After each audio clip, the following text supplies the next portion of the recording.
Կալանավորված գործարար Գագիկ Ծառուկյանին պատկանող ընկերությունների բազմաթիվ աշխատակիցներն այս օրերին գրեթե ամենօրյա ռեժիմով բողոքի ակցիաներ են կազմակերպում իրավապահներից պատասխաններ պահանջելով, երբ կհեռացնեն կապարակնիկները, որ իրենք կարողանան աշխատանքի անցնել եւ որ այս պահին խիստ անհրաժեշտ է աշխատավարձ ստանալ։ Մի շաբաթ սպասեցինք համբերատար առանց ոչ մի քայլ անելու։ Հիմա սրանից հետո ուզում ենք հասկանանք ինչքան է տևելու այս անորոշությունը։ Այսօր էլ իրենց աշխատավայրի փակ դռների մոտ էին հավաքվել անցած տարվա տվյալներով Հայաստանի 342-րդ ամենամեծ ընկերության Մուլտիտաբակի աշխատակիցները, թեև ընկերության գործերը մինչ իրավապահների այցնել լավ չէին, շուկայական խնդիրների պատճառով, սակայն աշխատողներն ասում էին աշխատավարձը կանոնավոր ստացել են։ Այժմ սպասում են հունիսի վճարումներին, մինչդեռ հուլիսը գրեթե կիսվել է։ Հունիս ամիսը պետք է ստանանք։ Չեք ստացել։ Ոչ, չենք ստացել։ Դե հասկանում ենք, որ կալանքի տակ է ամբողջ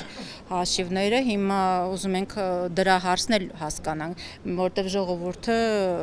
այդ աշխատավարձով սպասում է, ուրիշ աշխատանք չի փնտրում, քանի որ մենք չենք փախնի, մենք հարմարվել ենք հիմնարկին։ Ընկերության ավագ լաբորանտ Մարիամ Մկրտչյանի ընտանիքն ապրում է իր ստացված աշխատավարձով, հարցնում է. ինչքան սպասի։ Ես ումից պատասխան ստանամ, ես ինչքան եմ սպասելու։ Գոնե մեկը կառավարության անդամներից մեկը պատասխան տա, սպասողական ինչքան է սպասվելու։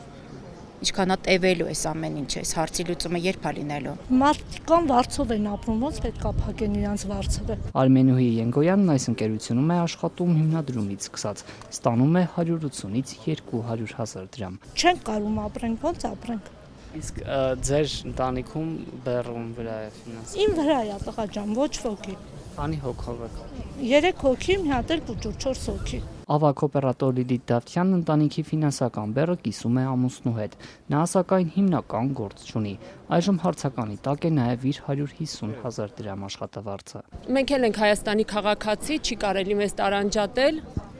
Դրա համար պետք է մենք էլ չտուժենք։ Իշխանափոխության հասնելու կարգախոսներով ընտրությունների մասնակցած Գագիկ Ծառուկյանի ընտանիքին պատկանող խոշոր ընկերությունները, որոնք նաև Հայաստանի ամենաշատ հարկերը վճարողներից հանկերում են, կապարակնքվեցին անցած երկուշաբթի։ Իրավապահներն ընկերություններ գնացին գրեթե միաժամանակ։ Երկուշաբթի առավոտյան։ Նույն ժամերին նրանք նաև Ծառուկյանի առանձնատանն էին, որտեղ չդիմադրող 70-ամյա գործարարին գետնին տապալեցին, ավելի ուշ ձերբակալեցին մեղադրելով խարդախության եւ փողերի լվացման համար։ Այս ամենին նախորդել էին վարչապետ Փաշինյանի ուղիղ սպառնալիքները Ծառուկյանին բանտ նետելու եւ ունեզրկելու մասին։ Ինչու են իրավապահները հազարավոր աշխատակիցների ըստ էության հարկադիր պարապուրտի մատնել։ Ինչ են փնտրում ընկերություններում։ Հնարավոր չէ քննչական գործողություններն իրականացնել առանց աշխատանքները դադարեցնել։ Ինչպես օրինակ կառավարության միջամտությամբ վերագործարկված Արարատի ցեմենտի գործարանում։ Անցած երկուշաբթի քննչական կոմիտեն հայտնեց, թե առանձնապես խոշոր չափերով խարդախության, փողերի լվացման ու հարկեր չվճարելու դեպքերի քննության շրջանակում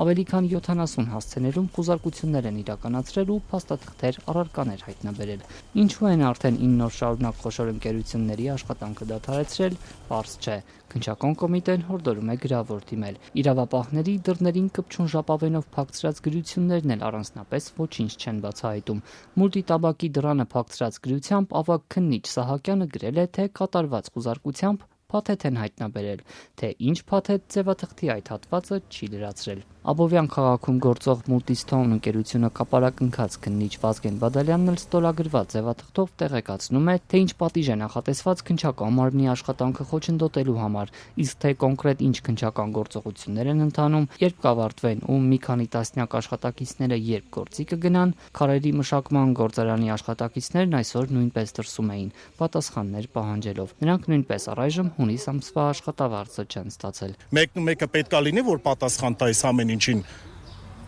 Ում դիմենք, ում դիմում են, ասում են մենք չգիտենք։ Սրա պատասխանը ով է տալու։ Իրավապահների գործողությունների հետևանքով ըստ Գագիկ Ծառուկյանի թիմի ընկերություններում աշխատող շուրջ 10,000 մարդ ավելի քան մեկ շաբաթ է ըստ էության հարկադիր պարապուրտի մեջ է։ Ծառուկյանի փաստաբանները հայտնում են, թե խնդիրներին իրավական լուծումներ են փնտրում, թե ինչ քայլեր են նախապատրաստում, առայժմ չեն հայտնում։